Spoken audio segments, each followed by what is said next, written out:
Here's how to make wholesale real estate offers and negotiate with agents. So now that we know exactly where we want to offer at, we now call back the agent. And I like to call this the close call. So the first call was the discovery call. We extract as much information as possible. Now that we analyze the property, we know exactly where we need to offer at. I'm going to go tell this agent the offer price. I'm going to then close the offer price. My goal is to get a written contract, all right? And this close call is important because it allows us to talk through to the agent about our offer price, about our terms, and handle any objections that come up. And from the close call, we're able to try and be flexible with our offer terms rather than the price as much as possible to make our offer as desirable as possible. And I mentioned this example earlier, but if we say, hey, Mr. Agent, I can close in 14 days and they need to close in 7, we're willing to close in 7 days in order to make it happen, right? We're extracting this information and adjusting our offer terms rather than our price to make this deal work. Now for this close call, the goal of the close call is to have the agent agree to writing up the contract at your desired purchase price along with your desired offer terms.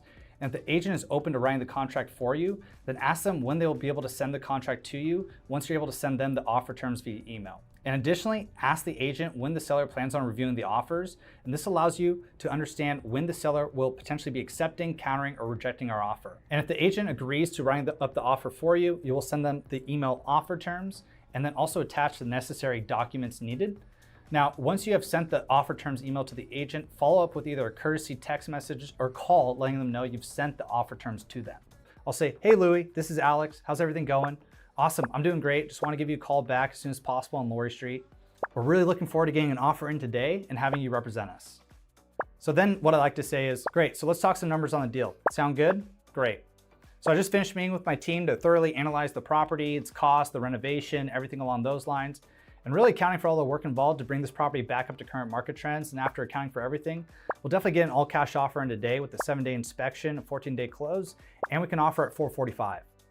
So I like to just hold my breath right there, see what they say. They can either accept it, he could say maybe, and then we counter, we work on price, and or just flat out reject. No matter what, I'm trying to have them write up the contract for me because an offer in is better than no offer, and I'll literally say that. If they say yes, then great. I'll send the offer terms with our proof of funds right over after this call to your email.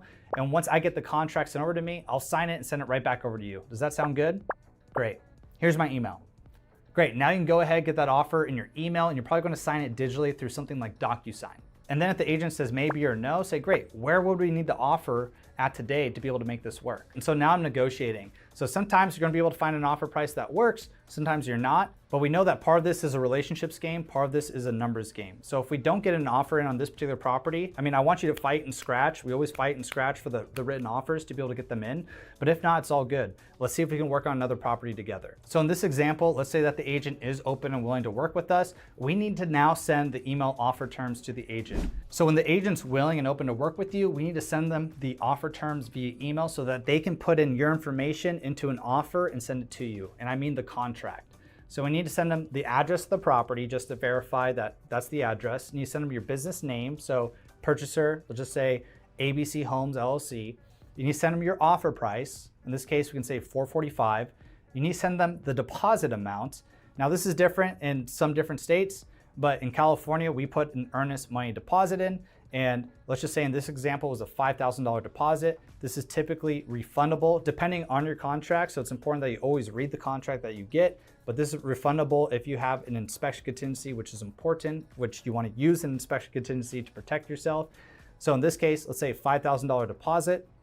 And what's important about this, that's refundable in 72 hours on the contract that we use. So if we don't close on the deal in 72 hours, we have to cancel, then we can get that deposit back. Closing, what we like to say is 14 days or sooner. So I'm going to be malleable. If the seller needs to close in 30 or 45 days, I'll do that. If they need to close in 14 or 7 days, I'll do that. So I just always put 14 days or sooner just to know that, hey, I'm willing and flexible to work with you, but it's dependent upon what the actual seller needs to be able to close. Keep that in mind. Then contingencies, I just put a 7-day inspection contingency in there. So it's very light. Now this is something that's malleable too, meaning something I can shift. If there's other offers that have 5 days inspection contingencies, then I'm gonna have a 4-day inspection contingency. So you can be flexible on that. Now, what I recommend for any newbie is always have an inspection contingency on your contract. What this means is if the property does not pass your personal inspection, you don't like the shade of grass, the color of green on it, then you can back out of the contract. So there's a lot of deals that you're going to put under contract and you need a backout clause, and this is your backout clause. So be sure to watch our other trainings, our other videos, so that you're very knowledgeable on this topic and understand how to back out of these deals when you need to. Then in there too, I like to put seller to deliver free and clear title, and then buyer's agent name.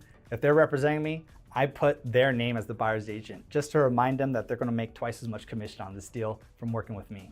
Now, the documents that you wanna send with your offer, you need to do this to be a pro. Number one is a proof of funds. So you can get a proof of funds from a cash buyer, from a hard money lender, private money lender. You can use your own proof of funds. And what that is showing that you actually have the funds available to close on the purchase price of this property.